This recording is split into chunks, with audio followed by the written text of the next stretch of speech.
sholat tahajud malam. Biasa orang kalau tahajud malam itu wudu, sajadah, tasbih cukup. Orang sekarang enggak, wudu, sajadah, tasbih, live TikTok lagi. Alhamdulillahirabbil alamin. Sholat itu lihat tempat sujud, bukan lihat layar. Udah berapa yang lain? Cerdas bermedsos. Apa yang mau kita ungkapkan di grup WhatsApp? Di grup itu siapa aja? Kan ada kiai di grup. Masa omongannya nggak sopan? Cerdas. Apalagi mau pilkada. Serang kelompok ini, serang kelompok ini. Mati-matian kita militan nyerang. Habis pilkada dia makan bareng. Kita yang kelahi musuh-musuhan. Enggak cerdas bermedsos. Maka insya Allah handphonenya cerdas, smartphone. Ustadznya cerdas, somat. Somat itu dari kata smart itu. Nah, mudah-mudahan kita cerdas bermedsos. Doakan juga Ustadz Somad. Kita manusia bisa aja silap, emosi kita kan, emosi lalu kita balas. Jangan sampai, yang suka dipancing. Jangan menari di gendang orang lain. Orang yang bergendang kita nari, dia nonton kita. Jangan sampai. Nah, insya Allah selama yang baik-baik. Kalau ada yang bersifat personal, ajak ketemuan.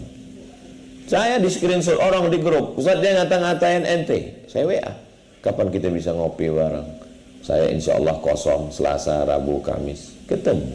Ternyata pas ketemu ditanya, sebetulnya maksudku bukan gitu Ustaz. Sebetulnya maksud, biasalah ngeles kan. Namanya mazhab ngelesiah. Ya nggak apa-apa, yang penting kita ketemu, ajak ngopi bareng, duduk. Beda loh, beda antara di medsos dengan ketemu langsung. Beda, memang betul Pak Ustaz. Kami waktu melihat di medsos itu Ustaz hitam, ternyata pas ketemu hitam manis. Kalau kita lelah, letih di kantor, di pasar, di tempat kita kerja, di jalan juga kita letih karena macet, apalagi kena tilang, lalu kita pulang ke rumah, maka hati kita jadi tenang. Apa yang membuat tenang? Karena melihat ikan koi kan? Gitu, pulang buka pintu ada ikan mas, masuk ada ikan koi mata. Itu mendatangkan ketenangan, karena apa yang dilihat mata, dari mata turun ke Facebook, dari mata turun ke hati. Kemudian telinga kita juga ingin mendengar. Tadi kan sudah capek mendengar omongan direktur, atasan, pasar, lalu kemudian di jalan juga mendengar klakson. Telinga kita ingin beralih ke mendengar suasana yang lain. Sampai di rumah kita tenang. Kenapa? Mendengar air terjun. Kan? Itu kalau bapak ibu pejam mata duduk di samping kolam itu dengar itu seakan-akan sedang berada di Niagara, kalau air terjun tinggi di dunia. Itu diceritakan dalam Al-Quran. Inna sam'a, pendengaran, wal basar, penglihatan. Kenapa telinga lebih didulukan daripada mata? Karena ternyata penciptaan dalam rahim, inna khalaqnal insana, kami ciptakan manusia min nutfatin, dari mohon maaf sperma, amsyajin, yang kami campur dengan sel telur, faja'alna nabtalihi, kami uji, faja'alnahu sami'an basira. Janin itu bisa mendengar dan bisa melihat. Kalau nggak percaya, tanya sama SPOG, spesialis objin. Spesialis objin itu spesialis kandungan, bukan spesialis jin. Bahwa janin itu di dalam kandungan sudah bisa mendengar, sudah bisa melihat. Itu makanya ibu-ibu yang mengandung dalam sekian bulan, biasa tradisi itu lain-lain di beberapa daerah ada tradisi nanti buat selamatan. Itu sebetulnya kaitannya dengan anak yang di dalam sudah bisa mendengar. Di acara selamatan itu dibacakan maulid, dibacakan Quran. A'udzubillahi minasyaitonir rajim.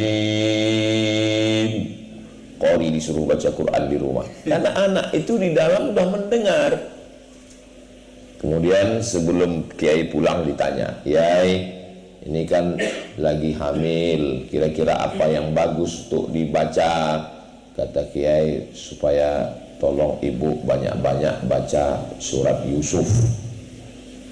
Maksud kiai supaya ibunya matanya melihat Al-Quran, supaya dia baca Quran, telinganya dengar, anaknya dengar.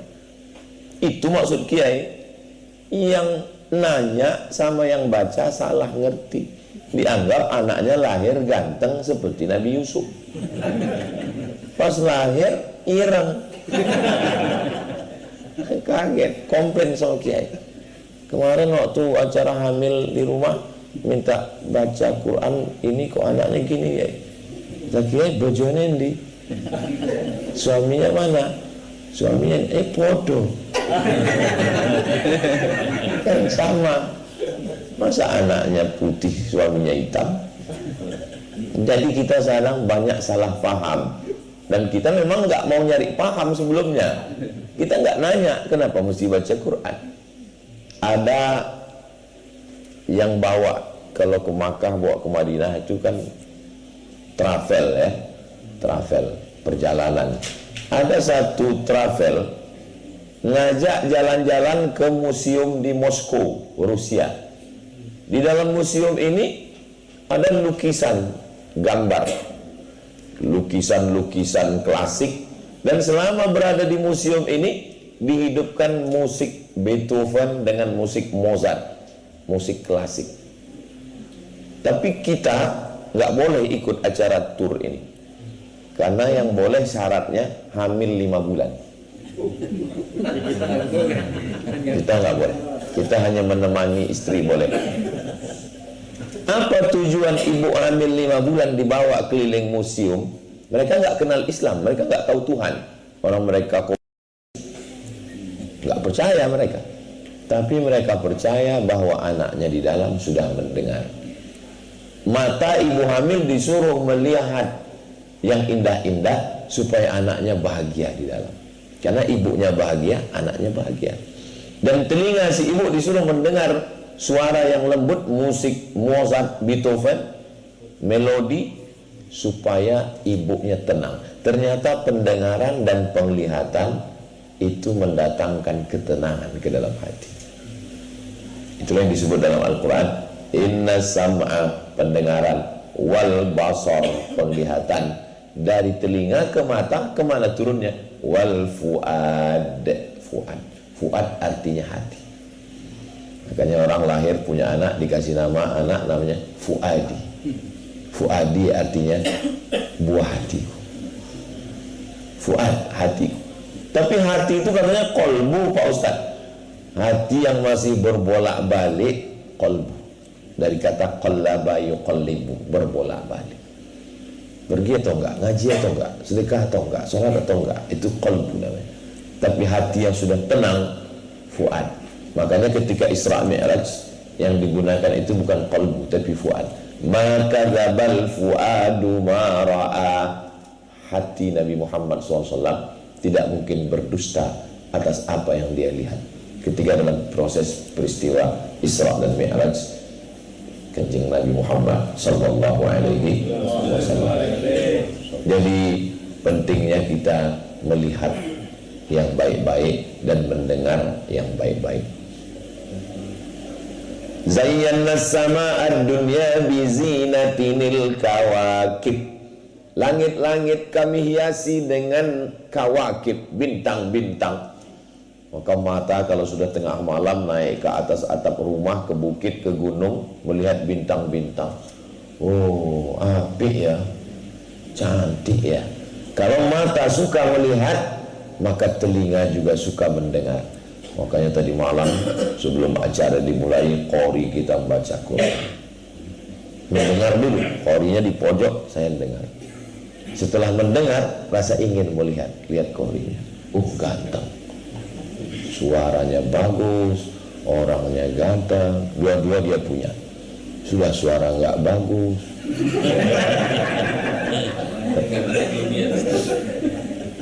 Masya Allah, mendengar suara itu, makanya orang menikmati bacaan Quran. Wa idza quri'al Quran, kalau Quran dibacakan, fastami'u lahu, dengar dengan baik, wa ansitu, diam, la'allakum turhamun, turun rahmat Allah. Mendengarkan yang baik mendatangkan ketenangan, turun rahmat Allah. Semakin besar kota, semakin metropolitan, semakin militan, semakin banyak hambatan dan kesulitan.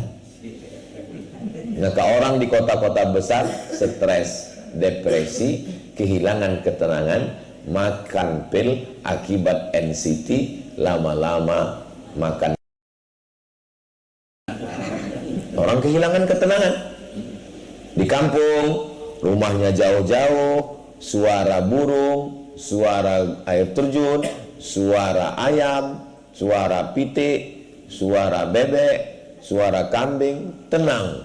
Di kota besar, hiruk pikuk, macet total, stres. Akhirnya orang kemana?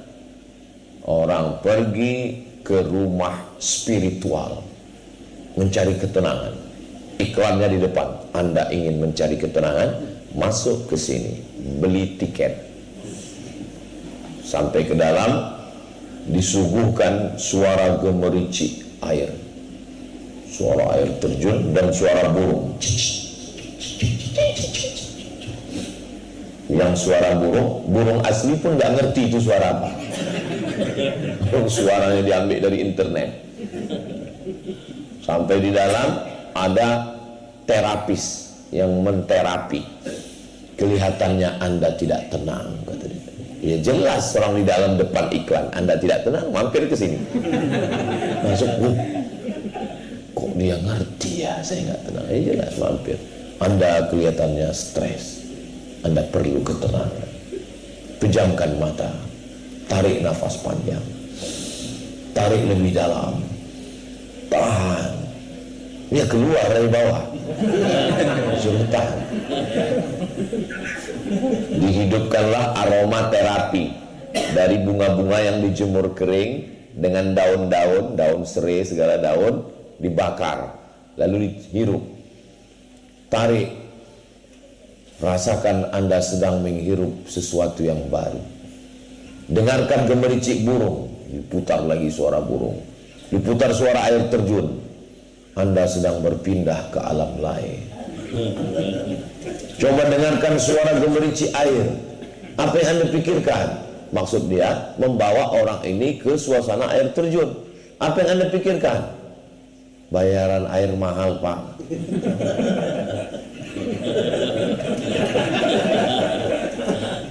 Karena dianggap bahwa yang didengar dan yang dilihat bisa mendatangkan ketenangan. Memang betul, tapi namanya ketenangan palsu, bohong, sedang menipu diri sendiri. Sama seperti anak-anak yang lapar.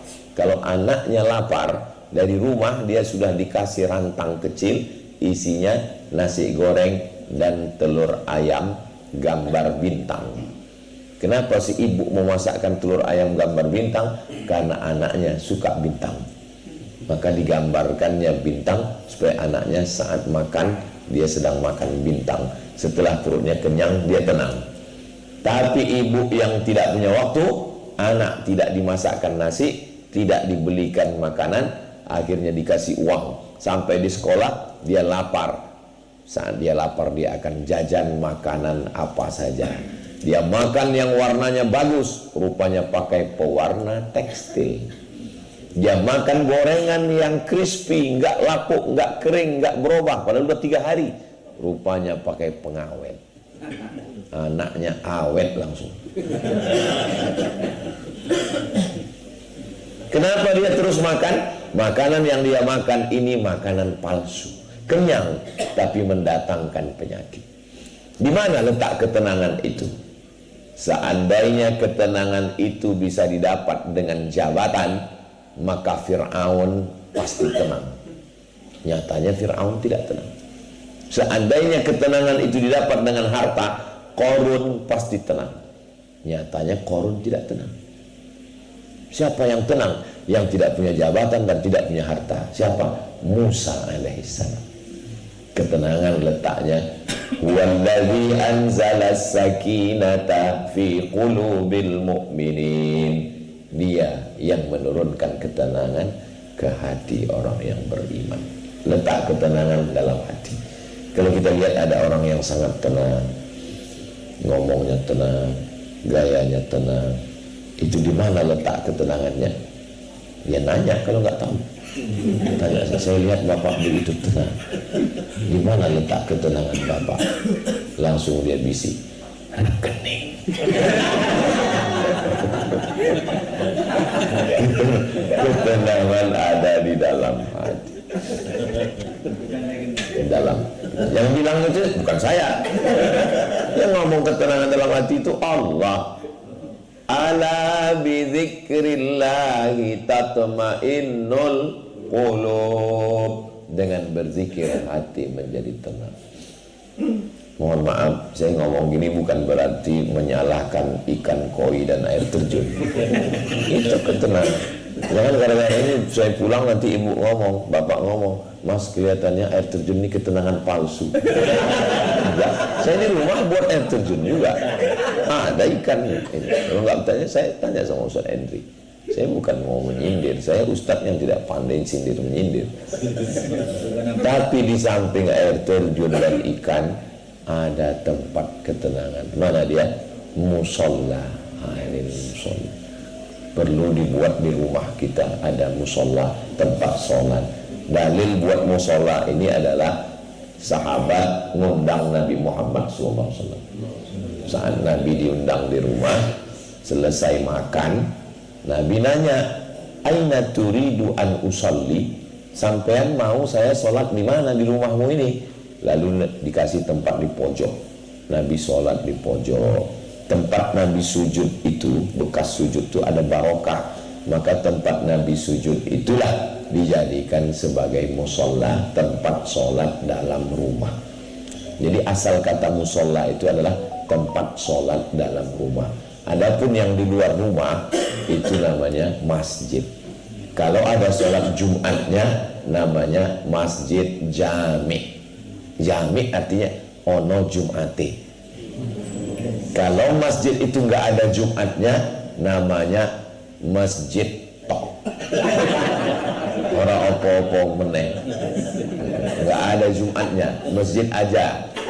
Tapi tempat kita sekarang kalau ada sholat Jumatnya namanya masjid. Kalau nggak ada sholat Jumatnya namanya musola.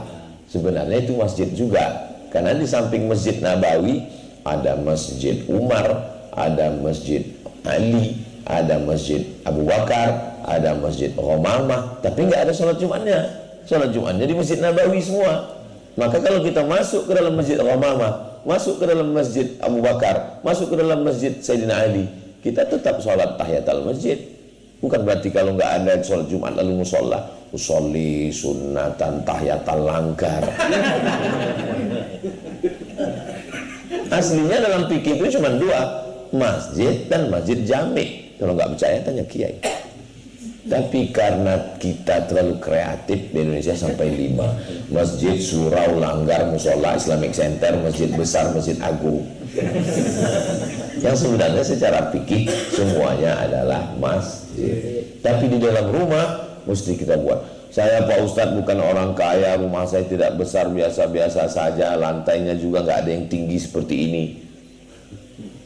Cukup biasakan di pojok rumah itu gelar sajadah sehingga kita sholat, sehingga anak kita tahu ketika kita sudah mati, meninggalkan rumah, meninggal dunia, dia ingat itu dulu tempat bapak saya, ibu saya sholat.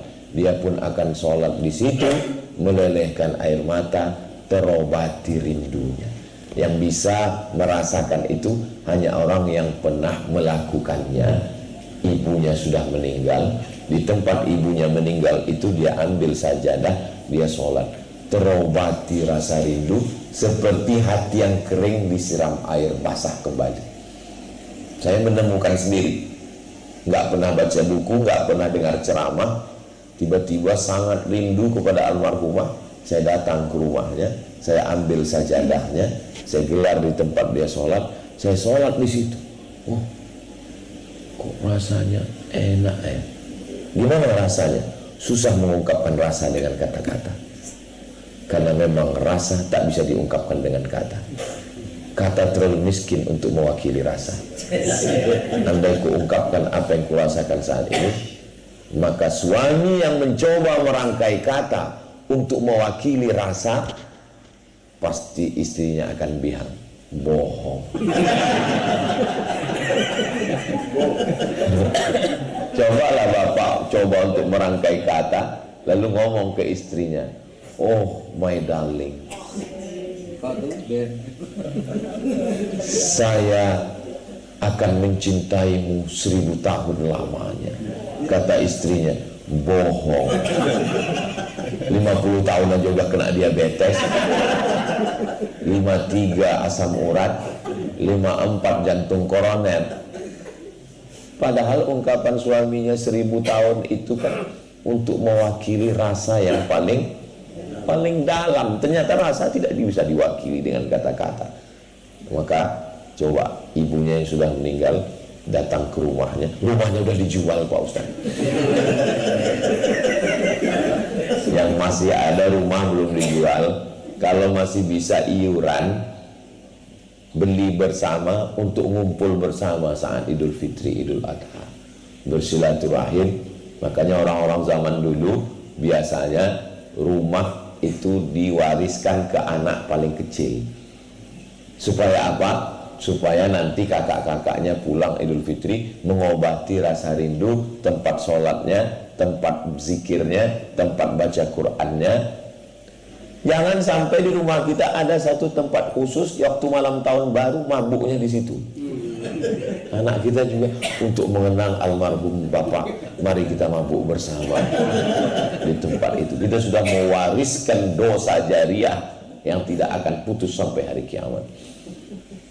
Suatu ketika saya sampai di kantor sebelum keluar dari PNS. Datangnya terlalu cepat, jam 7 sudah sampai. Karena jalan lalu lintas lancar. Sampai di situ ada satu pegawai yang udah sampai duluan. Ustaz Somad, alhamdulillah, selama ini saya banyak mau ditanyakan tapi segan karena ada orang banyak. Ini mumpung masih berdua, ada yang mau saya tanya Pak Ustaz. Kenapa nggak pas waktu di masjid? Segan Pak Ustaz, maju. Saya mau nanya ini 4 mata Pak Ustaz. Saya bilang jangan kan 4-3 pun bisa. Apa masalahnya? Apa masalahnya saya bilang? Gini Pak Ustaz, saya ini Pak Ustaz, hati saya tenang sekali. Hatinya tenang, ya pas kapan? Pas lagi dengar lagu dangdut Pak Ustaz. Pas lagi dengar dangdut tuh hati saya tenang sekali. Saya bilang itu ketenangan palsu yang datang dari setan. Karena setan mengirimkan signal-signal ketenangan. Alladzi waswisu fi sudur. Sudur itu di sini, bukan di sini. Setan berbisiknya tidak di sini. Yang berbisik ke sini teman sama istri. Kalau yang berbisik di sini setan. Alladzi waswisu fi sudur. Sudur sebelah yang mana? Kanan, kiri, atas, bawah. Sebelah kiri. Letaknya qalbu. Karena setan berbisik di qalbu.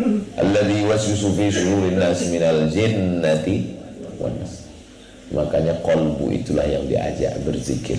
Makanya orang berzikir itu biasanya pukulan lafaz Allahnya ke qalbu. La ilaha illallah.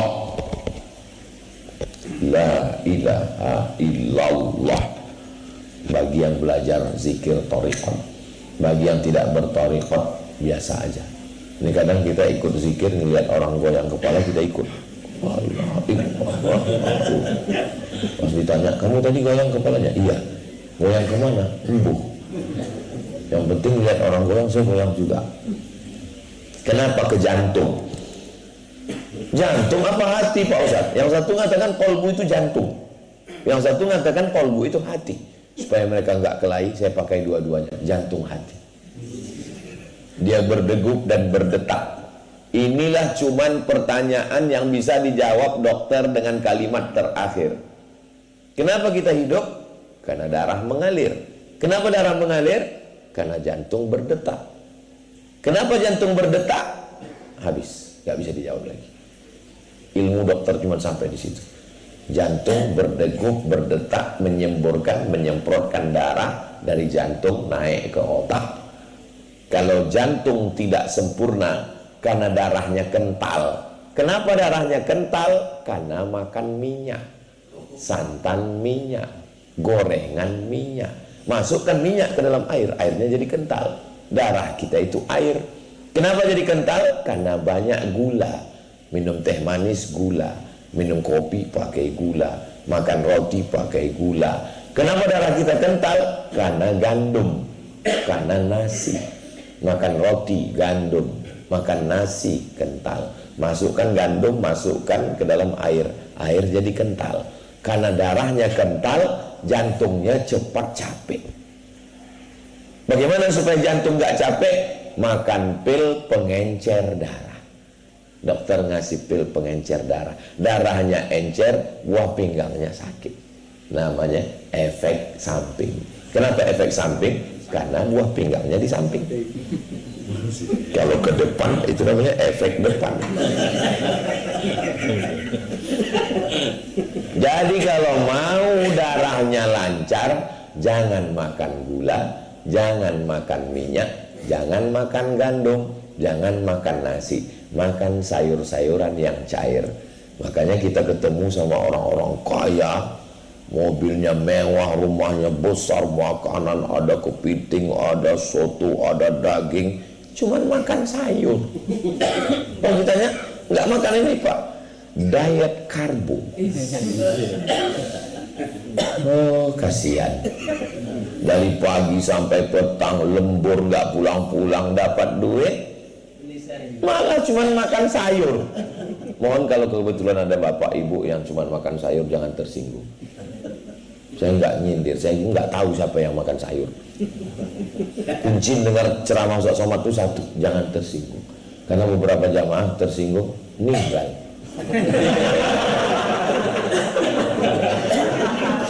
Meninggal bukan karena ceramah saya, karena memang ajalnya sudah sampai. Makanya kata dokter, ini bukan salah kolesterol, ini bukan salah kambing, tapi salah pola makan. Kalau gara-gara kambing itu orang bisa mati, saya sudah lama mati, saya selalu makan kambing. Tadi malam dikasih kiai makan sop kambing. Sebelum sampai dikasih sama Ustadz Marwazi, senior saya di Mesir, mampir dari Juanda airport, berhenti makan kambing. Saya bilang, mana rumah makannya? Yang depan. Alhamdulillah, untung nggak yang di kanan. Karena yang di kanan saya lihat soto Bang Soman. Untung dibawa ke depan. Masa makan soto sendiri? Jadi kita disuruh tenang dengan zikir.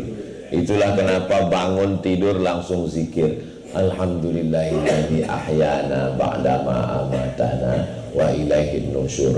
Masuk ke toilet juga zikir. Untung saya dikasih tahu mana toiletnya sebelum saya nanya di rumah Sohibul Bait. Sampai di kamar saya bingung mana toiletnya. Kasih tahu Ustaz Somad ini toilet. Oh, saya kan profesor, nggak mungkin nanya.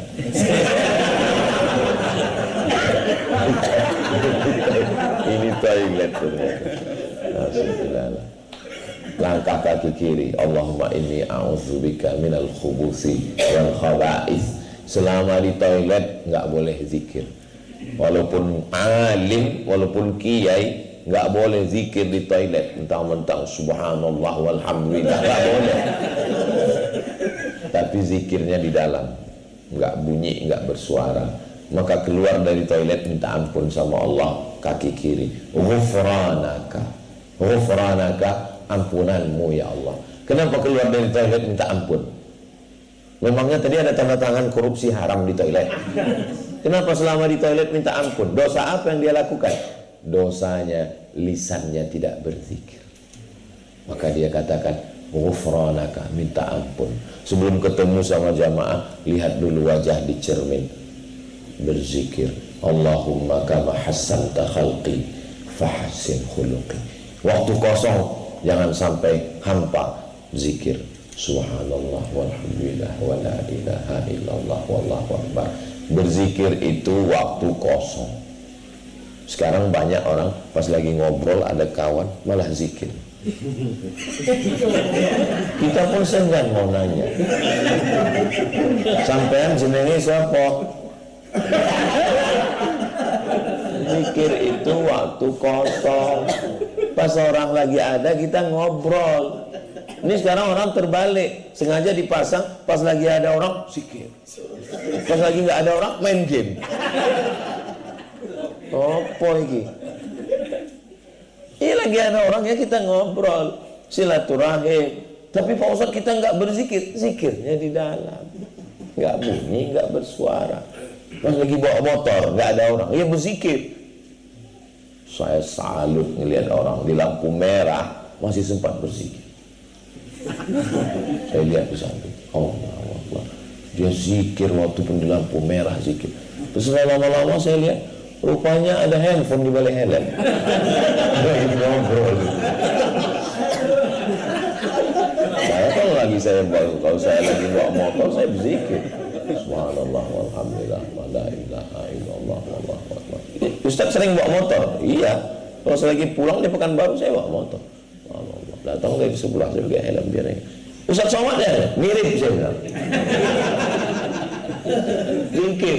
Kenapa kita pas naik motor zikir? Nauzubillah, su'ul khatimah. Naik motor itu kan dua kemungkinan. Kalau nggak nabrak, ditabrak orang. Kita udah jaga pelan, ditabrak orang dari belakang. Andai kita mati, matinya dalam keadaan zikir. Apa yang sering kita sebut, apa yang sering kita lihat, apa yang sering kita dengar, itulah yang akan datang waktu kita sakaratul maut.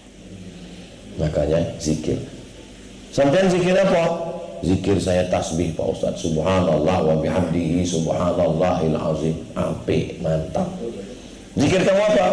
Afdalul zikri la ilaha illallah. Bagus. Zikir kamu apa? Istighfar, astaghfirullah, astaghfirullah. Bagus. Zikir kamu apa? Zikir saya sholawat, Allahumma sholli ala sayyidina Muhammad wa ala ali sayyidina Muhammad. Bagus. Zikir kamu? Saya kemarin Pak Ustadz ceramah Habib, kata Habib sholawat, kata Kiai istighfar, kata Ustadz subhanallah, kata ini baca Quran. Terus itulah, belum ada satupun yang saya coba. Kata guru saya Syekh Omar Al-Ma'ruf Ali Abdul Somad, kalau kamu bingung zikirnya akeh banget, maka kamu pilih yang pertama, bersihkan dulu, istighfar, astaghfirullahaladzim, astaghfirullahaladzim, astaghfirullahaladzim, astaghfirullahaladzim, astaghfirullahaladzim, astaghfirullahaladzim. Setelah bersih, isi dengan salawat, Allahumma salli ala sayyidina Muhammad wa ala ali sayyidina Muhammad, Allahumma salli ala sayyidina Muhammad wa ala ali sayyidina Muhammad. Setelah salawat, dengan salawat itu kita dihantarkan Rasulullah menuju Allah, barulah afdalul zikri la ilaha illallah, la ilaha illallah, la ilaha illallah. Kenapa orang yang berzikir itu tenang? Jadi saya setiap Sabtu subuh jadwal kajian di Masjid Universitas Riau. Waktu pulang dari Maroko 2008, 2009 ada yang ngasih jadwal, tolong Ustadz Somad kajian subuh di masjid kampus. Saya merasa wow, masjid kampus ini. Ternyata saya dikasih jadwal subuh karena nggak ada mahasiswa subuh. Mahasiswa datang jam 8, nggak ada orang sampai di kampus itu. Pantasan saya dikasih jadwal, lebih banyak tiangnya daripada orangnya. Saya imam, makmum ada, kanan kosong, kiri kosong. Saya pengajarlah di situ 2009, 2010, 2011, 2012, 2013, 2014, 4 tahun. Setiap Sabtu subuh. Akhirnya pindah ke masjid karena udah penuh, nggak muat lagi. Ustadz, kata pengurus ini, masjid udah nggak muat lagi. Udah banyak orang komplain di halaman. Kita pindah ke masjid yang 2 lantai. Masjid Al-Falah namanya, Jalan Sumatera, Pekanbaru Riau. Kalau kebetulan datang, pindah ke masjid ramai. Masjid itu pun komplain juga karena ibu-ibu hamil dan orang tua nggak bisa naik ke atas di tangga. Akhirnya mereka berdiri di tangga. Istrinya nggak marah, suaminya ngamuk. Pindah ke Masjid Agung, memang di atas tapi pakai eskalator. Pindah ke atas. Jadi beberapa kali pindah masjid. Jadi datanglah bapak-bapak. Saya ini Pak Ustadz lama nggak bisa tidur. Kenapa bapak nggak bisa tidur? Karena jam 2 malam tuh saya mikir, nanti kalau saya pensiun makan apa? Gaji sudah putus, istri saya udah nggak sayang lagi. Ada uang abang sayang, nggak ada uang abang melayang. Gimana? Akhirnya saya beli tanah, saya beli bibit sawit, saya tanam kelapa sawit, dipupuk, dijaga, setelah 3 tahun buah. Saya pun panen. Pas mau panen, sampai di tempat panen sudah dipanen orang lain. Saya nanya, kenapa kamu panen? Dia tunjukkan, saya punya suratnya, surat sampean palsu. Ternyata tanah saya bermasalah, Pak Ustadz. Jam 2 malam saya nggak bisa tidur. Selalu bertanya dalam pikiran, kenapa beli kebun kelapa tanam sawit? Kenapa? Nggak bisa tidur, Pak Ustadz. Anak saya ada yang kuliah. Terus anak saya bilang, Pak, ayo ikut kajian Sabtu subuh. Saya pun datang di kajian Sabtu subuh. Ustaz baru muqaddimah, saya udah tertidur. Saya lama mikir, kenapa dia di rumah di tempat tidur nggak bisa tidur? Kenapa pas ketemu saya langsung ngantuk? Maka saya nggak pernah marah seumur-umur ngaji. Belum pernah saya waktu pengajian itu mata saya tajam lalu nyari jamaah yang ngantuk. Kalau ada yang ngantuk saya marah. Kenapa tidur? Dibunuh setan. Enggak pernah. Kenapa? Gara-gara ngadu jamaah. Ternyata kalau ngaji itu sudah sampai ke hati, hatinya tenang. Bukti jamaah yang tenang, lihatlah siapa yang tertidur. Hatinya tenang.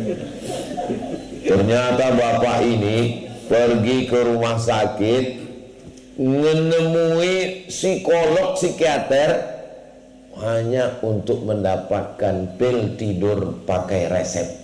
Kita nggak bisa ke apotik beli obat tidur, pasti yang nanya ada resepnya. Kenapa? Karena tanpa resep tidurnya berlebihan bisa nggak bangun-bangun. Dimakan 2 papan, Idul Adha baru bangun. Bapak Ibu, kenapa dia bisa tenang waktu dengar pengajian? Ternyata kepalanya itu terus mutar di dalam. Kenapa beli kebun sawit? Kenapa nanam sawit? Kenapa beli tanah bermasalah? Kenapa? Ketika masuk masjid, dengar pengajian, ustadznya ceramah tentang penderitaan Palestina, pikirannya berhenti. Di saat dia dengar, makanya kita kadang dengar, siapa yang memandang wajah Habib? Siapa yang memandang wajah ulama? Kenapa? Karena pikirannya berpindah. Orang yang sedang stres, depresi, anxiety, sama seperti di dalam dapur yang gasnya bocor. Gas tabung bocor, dia sedang keracunan. Orang yang menyelamatkan menarik dia keluar. Kalau bahasa Jawanya, out of the box. Keluar dari kotak racun. Maka tangannya ditarik keluar. Itulah kenapa orang dengarkan khutbah Jumat jadi tenang. Tahlilan, yasinan, tenang. Kenapa? Karena pikirannya sedang ditarik dari kotak stresnya. Nah, nampaknya kereta sudah mau berangkat. Jadi, tidak ada solusi lain untuk menghadapi stres depresi akhir zaman kecuali kembali kepada ajaran agama Islam. Tapi ngajinya jangan sama YouTube. Ngajinya mesti ketemu orang. Kami selama ini ngaji dengan YouTube Ustaz Somad. Ustaz Somad boleh kalau orangnya ada. Yang nggak boleh itu ngaji dengan orang yang cuman suaranya, orangnya nggak ada. Oh masa iya di internet ada suaranya, orangnya nggak ada? Ada, namanya AI. AI itu nggak ada orangnya. Contoh AI itu kalau kita pergi nggak tahu alamat rumahnya, kita tulis, tolong kirim Sherlock ya, kirim Sherlock. Kan ada suara kan? Anda melewati Jalan Sudirman, belok ke kiri, harap ke kanan, terus kuburan. Berapa kali saya kena tipu saya. Jangan belok kanan, ada rumah janda.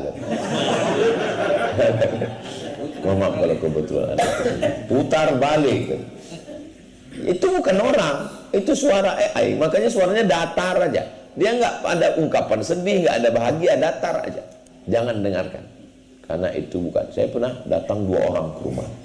Ustaz Somad, iya. Setelah minum, setelah dikasih makan kue, biasanya orang kan adapun tujuan kedatangan kami kan biasanya gitu. Saya heran, kok nggak ada tujuan kedatangan?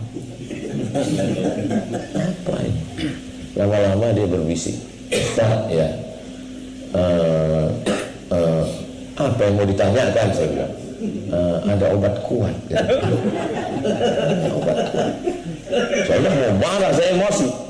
Apa maksudnya ini? Saya bilang. Dia tunjukkan video di Facebook.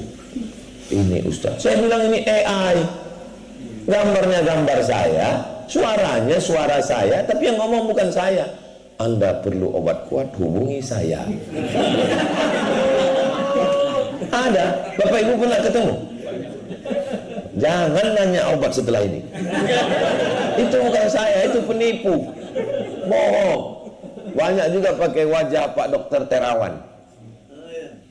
Padahal itu bukan suara beliau. Tanda membedakannya, raut wajahnya nggak berubah. Raut wajah saya berubah kan? Dia nggak datar aja, mulutnya gerak. Itu tipuan. Jangan mendengarkan ceramah dari AI. Yakinkan orangnya ada. Emang ada di internet ada, tapi orangnya nggak ada. Ada. Saya udah bolak-balik ceramah ke Malaysia. Nggak pernah ketemu sama Meme, Jarjit, Bang Saleh. Itu nggak ada orang. Nggak ada. Itu namanya aplikasi yang memang dibuat untuk hiburan anak-anak. Nggak ada. Yakinkan bahwa orangnya ada. Dan orangnya itu ahlus sunnah wal jamaah, ngaji. Tapi yang paling bagus ngaji adalah dengan kiai kita yang ketemu langsung. Kenapa ada orang di Jember yang mau membukakan pintu rumahnya? Bukan cuma pintu rumahnya, pintu kamarnya untuk saya. Pintu gerbang, pintu kamar, pintu rumah, pintu toilet. Itu karena orang ngaji. Kalau nggak ngaji, dia nggak suka dengan ustaz. Jangankan bukakan pintu rumah, ngeluarkan surat izin pengajian pun nggak mau. Ustaz Somad, ini ustaz. Kenapa orang mau? Itu karena ngaji. Maka kalau mau ngelihat orang dekat dengan ulama, pasti dia ngaji. Kalau orang nggak ngaji, dia akan dekat dengan 3. Kalau dia dekat ulama, dia akan baik. Kalau enggak, dia akan dekat dengan penasehat spiritual, dukun. Yang kedua, dia akan dekat dengan setan, penyembah setan. Yang ketiga, dia akan dekat dengan dunia, merasa puas dengan harta, dengan keberhasilan. Ijabul mar'i binafsihi, sibuk bangga dengan dirinya sendiri. Maka orang yang sudah bisa mengalahkan 3, menghilangkan siapa dirinya, menghilangkan bisikan setan, menghilangkan bisikan dukun, dia akan dekat kepada ulama, dekat dengan kiai, segala keputusan, pengajian. Maka kita bisa dekat dengan ulama. Mudah-mudahan kita selalu mendapatkan berkah umur panjang ulama, para habaib, para kiai, para alim ulama, hadratul muhtaramin wal mukarramin. Zikirnya jangan putus, ngajinya tetap berlanjut. Kalau mau selamat dari fitnah akhir zaman ini, kuncinya tidak banyak, 3. dekat dengan ulama. Nanti ulama akan mendekatkan kita kepada pengajian dengan ngaji-ngaji, dan zikirnya tidak putus. Biasanya kiai mengajarkan zikir, kamu cocoknya zikirnya ini, kamu cocoknya zikirnya ini, sesuai dengan dosisnya. Orang sakit kepala jangan dikasih entrostop, itu untuk orang sakit perut, maka sesuai dengan kadarnya. Maka insya Allah tiga-tiga ini kita dekat dengan habaib dan ulama, dekat dengan ngaji, dan qalbu tetap dihidupkan dengan zikir. Masalul ladzi yadhkuru rabbahu wal ladzi la yadhkuru rabbahu. Perumpamaan orang yang berzikir dengan orang tidak berzikir, kamatsalil hayyi wal mayyit, seperti orang hidup dan orang mati. Orang yang tidak berzikir itu mati.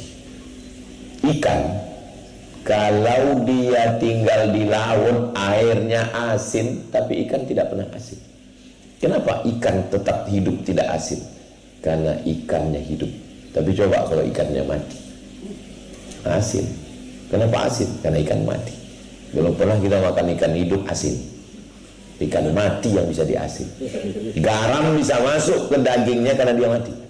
Setan bisa masuk ke dalam kolbunya karena mati. Asy-syaitanu yajri majrad dam. Setan mengalir dalam aliran darah. Selama jantung masih berdetak, selama darah masih mengalir, maka kita tetap berzikir. Sampai kapan berakhir? Sampai zikir terakhir, la ilaha illallah. Bis. Jadi siapa yang bosan berzikir, saya bosan zikir nih Pak Ustaz, insya Allah malaikat maut sebentar lagi datang mencabut nyawa. Salawat zikir, sholat zikir, subhanallah zikir, alhamdulillah zikir, Allahu Akbar zikir. Jadi bukan zikir itu hanya la ilaha illallah. Makanya kalau ada masjid salawat, zikir. Ada majelis salawat, zikir. Baca sintud durar, zikir. Sallallahu ala Muhammad, itu zikir. Karena dengan mengingat Nabi Muhammad, kita juga diingatkan kepada Allah Subhanahu wa ta'ala. Doa-doa, kenapa semua ada doa? Mau makan baca doa, mau keluar rumah bismillahi tawakkaltu ala Allah la haula wala quwata illa billah. Naik kendaraan, subhanalladzi sakhkhara lana hadza wa ma kunna lahu muqrinin wa inna ila rabbina lamunqalibun. Cuman kadang kalau kita lagi stres, depresi, ketakutan, kadang doa itu banyak salah pasang. Malam-malam pulang mati lampu, ada yang ngagetin, gue tahu Allahumma barik lana fi ma razaqtana. Malah hantunya yang ingatkan, itu doa makan bro. Lupa Allahu la ilaha illa huwal hayyul qayyum. Kalau kita sudah bisa otomatis spontan itu berarti zikir. Subhanallah, masya Allah. Kadang spontannya kan copot. Apanya yang copot? Maka kita spontanitas itu artinya alam bawah sadar kita. Kalau bisa dia sampai terbawa dalam tidur, mengigaunya pun selawat subhanallah walhamdulillah. Jangan sampai pas ngigau Ustadz Somad. Ya kalau suaminya yang bilang Ustadz Somad, kalau istrinya alhamdulillah ngamuk suaminya. Jangan tonton channel itu lagi kan. Kalau ini dimuliakan Allah Subhanahu wa taala. Apa iya Ustadz Somad itu bisa zikir terus? Ya namanya manusia, kadang ingat, kadang lupa. Pas di airport ingat subhanallah, pas mau masuk pesawat ingat, pas mau melihat pramugari lupa, ingat lagi. Namanya manusia. Kalau ada orang yang nggak lupa itu bukan manusia. Kita ini manusia. Manusia itu diambil dari kata nasya. Nasya artinya lupa. Masumiyal insanu bi insanin illa linisyani. Manusia itu disebut manusia ya karena dia lupa itu. Kalau ada yang nggak lupa, itu namanya handphone. Handphone nggak pernah lupa. Kita yang melupakan handphone. Handphone nggak pernah melupakan kita. Buktinya tagihannya selalu datang. Maka nah gini, kita senantiasa begitu lupa ingat lagi, begitu lupa ingat lagi, sampai akhirnya kita diingatkan orang. Kamu sudah berzikir. Kalau punya teman, kamu sudah ke rumah kiai belum? Kamu sudah ngaji belum? Kamu sudah zikir belum? Punya teman sejati. Wa tawasau bil haq wa tawasau bis sabr. Kalau punya teman yang selalu mengingatkan, itulah teman sejati. Teman yang begini jangan dikubur sebelum mati.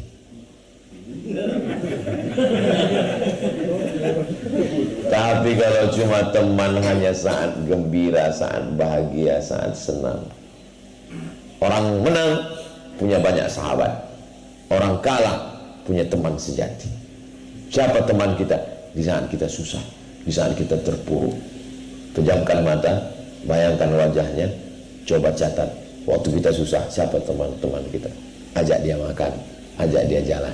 Belum bisa, doakan dia. Belum bisa mendoakannya, mati aja. Ngajak makan nggak bisa, ngajak jalan nggak bisa, mendoakan nggak mau. Apa guna kita hidup? Mati aja. Apa makna dari persahabatan ini? Adalah nasihat. Jadi teman yang paling baik bukan yang ngasih kita baju, bajunya akan lapuk. Teman yang baik bukan yang ngasih kita duit, duitnya akan habis. Teman yang baik adalah yang mau menasehati kita.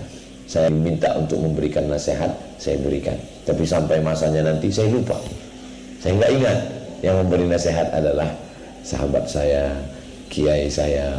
Ustaz Somad, apa kabar? Bagaimana zikirnya, masih jalan? Kan kemarin Ustaz di rumah kami ceramahnya kan tentang zikir. Oh iya, eling Ustaz, eling. Insya Allah kita akan selalu bersama sampai pada akhirnya, bersama di Jember, bersama di Pondok Pesantren Al-Islah, bersama di rumah sahabat kita. Nanti kita akan bersama di tempat yang kekal abadi, surga Jannatul Firdaus, insyaallah. Amin ya rabbal alamin. Itulah yang dapat saya sampaikan penuh dengan keberkahan ini. Kalau rumah hanya tempat tidur, apa beda rumah dengan hotel? Kalau rumah hanya tempat makan, apa beda rumah dengan restoran? Kalau rumah hanya sekedar tempat ngelihat ikan, apa beda rumah dengan akuarium? Tapi rumah, tempat makan, tempat tidur, tempat melihat ikan, tempat mendengarkan air terjun, baiti jannati. Rumahku adalah surga. Bidadarinya adalah istri dan anak-anak. Jangan sungkan untuk mengatakan kaulah bidadari. Tapi aku gemuk mas. Kau bidadari yang diturunkan dekat restoran.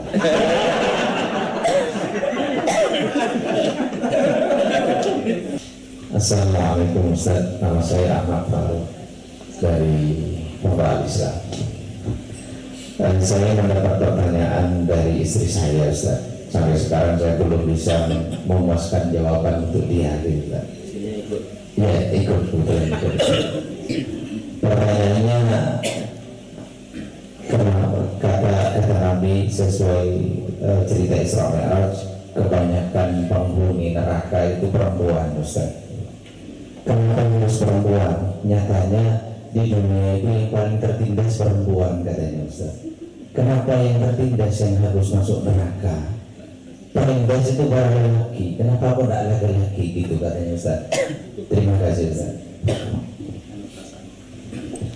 Di ujung hadis itu Nabi memberikan jawabannya. Tuksirnal li'an.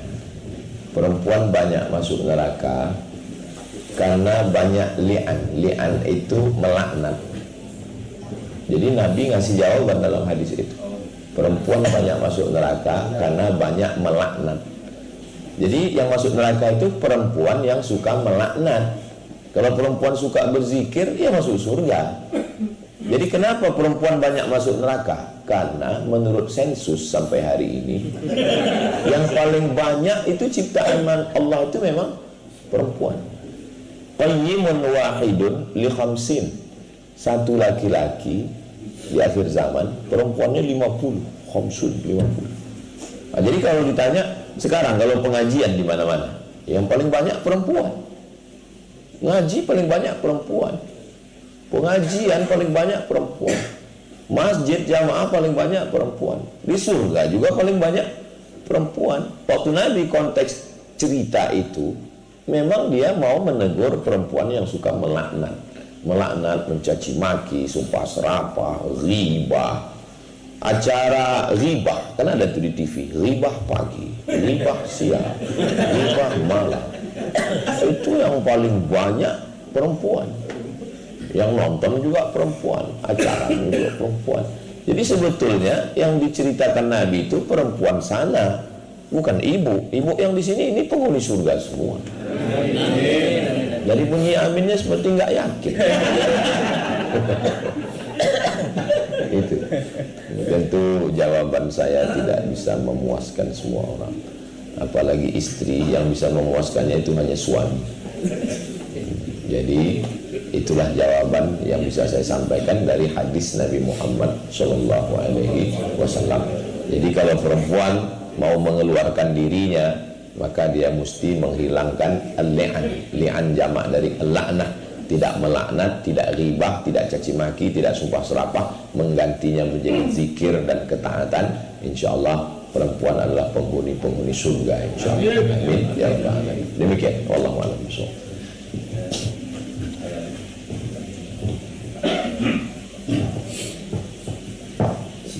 Assalamualaikum warahmatullahi wabarakatuh.